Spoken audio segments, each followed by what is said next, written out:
Alright mga kapatid, welcome ulit sa ating bagong video reaction, review, commentary, opinion, criticism at kung ano-ano pa. Since naman na pinag-uusapan natin tong mainit na issue na to tungkol dito sa Sandy case kung saan nga ay sinasabi ng China na nakubkub na nila to o nasakop na nila. Pag-usapan natin at alamin bakit nga ba interesado ang China dito sa Sandy case? Kasi mga tol, isa lang tong sandbar o mga sandbar lang yan. Kumbaga karagatan. Tas umiibabaw itong mga buhangin na to o mga durog na corals, tapos pag high tide lumulubog din naman yan. Saan par lang talaga mga kapatid? Wala kang makikita na kahit ano dyan. Diba? Wala kang makikita na kahit anong pwede nating masabing kapaki-pakinabang mga kapatid. Pero bakit nga ba interesado rito ang China? Yan ang gusto kong alamin eh. Total nanonood naman tayo ng mga balita. Samahan ninyo ako, panoorin natin mula rito sa Frontline Pilipinas itong balitang to. At bigyan natin to ng reaksyon, komentaryo. Samahan ninyo ako mga kapatid, bilang mga Pilipino, kailangan ko ng inyong opinion. Pwede kayong mag-comment sa ibaba about dito nga sa issue na to kung saan na ito, alam mo, gigil na gigil ang China na makuha ito di ba? Bakit sila interesado rito? Alamin natin mga kapatid. Wag na natin patagalin pa, panoorin na natin to. Noon pa man, nakitaan na malaking pagbabago sa itsura ng Sandy Cay. Bakit nga ba interesado ang China sa bahurang ito? Alamin sa report ni Gretchen Ho. Hindi kaya balak nilang tayuan ulit ng artificial island, no? Sa tingin ninyo, siguro, no? Marso 21 noong isang taon nang samahan namin ng mga marine scientists ng Bureau of Fisheries and Aquatic Resources para sa isang pagsusuri. Ang kanilang pakay, malaman kung ano ang tunay na kalagayan ng Sandy case. Mga durug-durug na corals. Ayan kung titignan mo. Hindi naman buhangin yan, mga corals na, dead corals to na durug-durug na Sandbar, malapit lamang sa Pag-asa Resources para sa isang pagsusuri. Ang kanilang pakay, malaman kung ano ang tunay na kalagayan ng Sandy case. Mga sandbar, malapit lamang sa Pag-asa Island at sakop ng territorial sea nito. Ito, yung tinaguriang sandbar. Kung natural ito dito o kaya tinambak lamang dito, yan ang sinisikap alamin ng ating mga scientists sa kanilang marine resource assessment. May mga alegasyon kasi na nire-reclaim ng China itong parte na ito ng karagatan. Okay. Ang mga dead coral. So yun pala ang gustong malaman ng ating mga scientists, no? Inaalam nila kung natural etong pagkakabuo nitong mga sandbar na to or sinadya. Ibig sabihin itinambak etong mga dead corals na to. Dito sa claim ng China itong parte na ito ng karagatan. Ang mga dead coral dito sa Sandy Cay 2, lampas taon na ang taas. Grabe. Habang isinasagawa ang pag-aaral, sinalubong pa kami ng isang Chinese helicopter at matagal na pinaikutan. Pagdating sa Sandy Cay 1, ang mababang paglipad ng Chinese aircraft nagdulot ng kapahamakan sa ating mga eksperto. Ayon kay Jonathan Antica. Grabe, no? Ganyan ang ugali nila. Ganyan yung klase ng ginagawa nilang pangaharas. Mara, isang propesor sa UP Institute of Biology, nasa degraded state na ang marine life sa Sandy case na maaaring dulot ng overfishing, climate change o kaya island building activities. The pile of rubble was very high compared to anything that can be formed by natural force like a wave, a storm, or anything. And the fact that these rubbles are so white compared to any other rubble underwater that's natural from underwater suggests that already that this is not from underwater.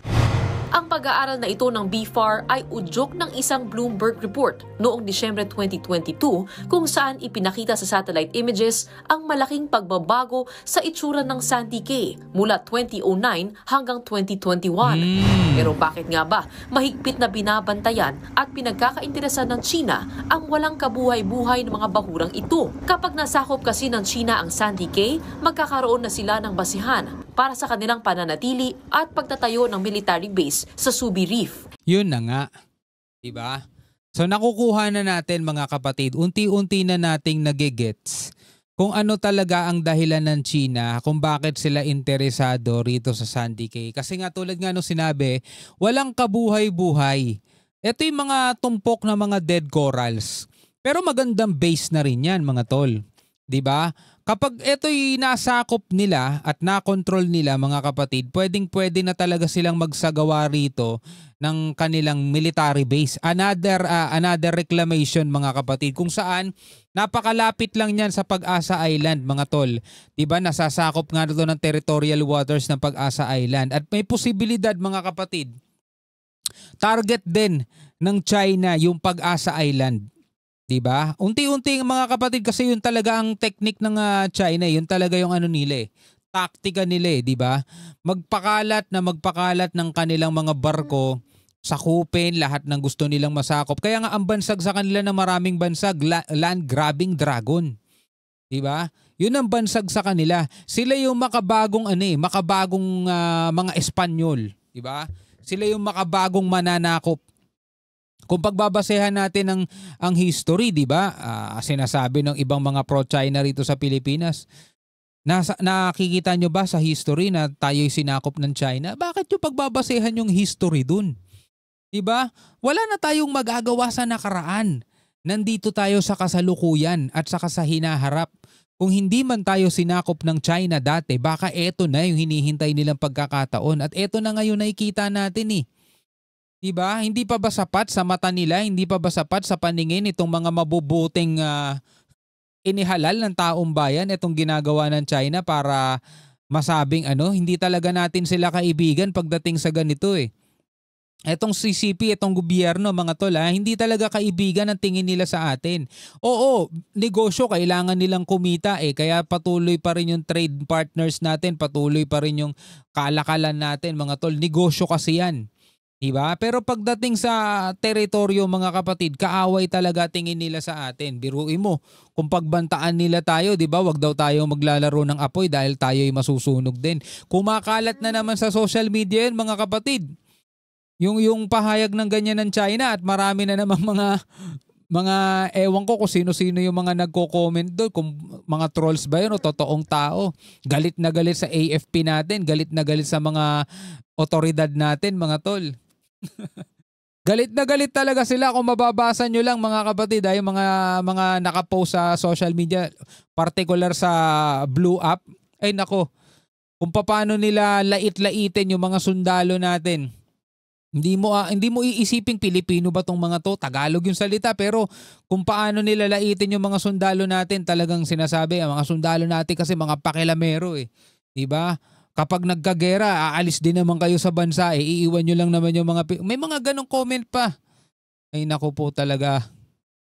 Dahil isang high tide elevation ng Sandy Cay, meron itong 12 nautical mile territorial sea at sino man ang may hawak nito, hawak na rin ang Subi Reef.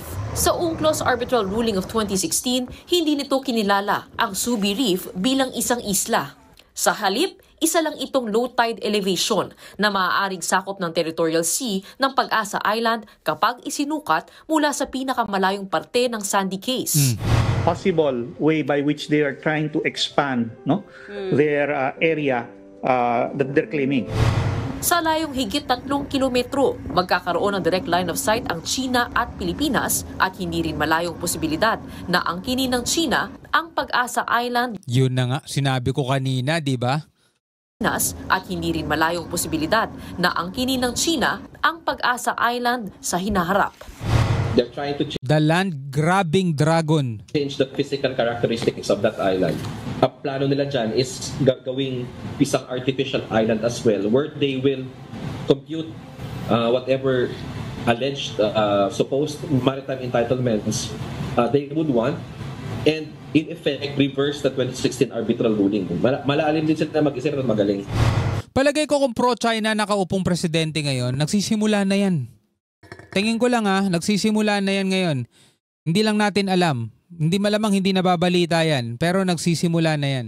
Nagbabalita mula sa frontline, Ano ang masasabi ninyo mga kapatid? No? Ano ang inyong opinion? Ano ang inyong komentaryo about sa balitang to? Kung bakit interesado ang China dito sa Sandy Cay? Pwede kayong magbigay ng inyong komento. Pwede kayong magbigay ng inyong reaksyon sa comment section sa ibaba mga kapatid. Maraming salamat sa panonood hanggang sa muli. Ako nga pala si Shobaldi. Peace out.